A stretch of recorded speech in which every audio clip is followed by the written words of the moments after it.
Hi friends, good morning. Have a great day. తక్కువ lining క్లాత్తో పెద్ద బ్లౌజ్ స్టిచ్ చేయడం ఎలాగో మనం ఇప్పుడు తెలుసుకుందాం.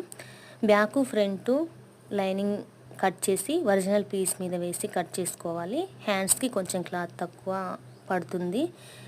అప్పుడు ఏం చేయాలంటే బ్యాక్ ఫ్రంట్ ఫస్ట్ అటాచ్ చేసుకొని డాట్స్ వేసుకొని సేబిల్స్ వేసి ఉక్సుల పట్టి కాజల పట్టి వేసి స్టిచ్ చేసి పక్కకు పెట్టి బ్యాక్ పార్ట్కి నడుం పట్టి వేసి నెక్ పీస్ వేసి ఫ్రంట్ బ్యాక్ పార్ట్స్ అటాచ్ చేసి పక్కకు పెట్టేద్దాం. ఇప్పుడు హ్యాండ్స్కి తక్కువైన క్లాత్ ఎలా సరి చేయాలో చూద్దాం.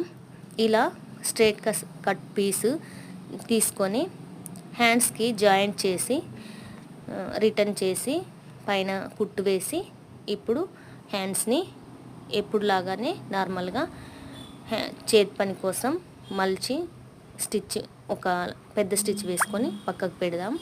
ఈ విధంగానే రెండు హ్యాండ్స్ రెడీ చేసుకోవాలి. ఆ తర్వాత అటాచ్ చేసిన బ్యాక్ ఫ్రంట్ పార్ట్కి హ్యాండ్స్ జాయింట్ చేసుకుందాం. హ్యాండ్స్ జాయింట్ చేసిన తర్వాత ఇప్పుడు హ్యాండ్స్ కుట్టు ఆది బ్లౌజ్తో టైట్ కుట్టు వేసుకొని ఫినిషింగ్ రెడీ చేయాలి. ఎక్స్ట్రా పీస్ కట్ చేసుకోవాలి. చూసారు కదా ఫ్రెండ్స్, ఎంత ఈజీగా తక్కువ లైనింగ్ క్లాత్తో పెద్ద బ్లౌజ్ కట్ చేయడం కుట్టడం తెలుసుకున్నారు కదా. Please subscribe Reshma creations. Thank you.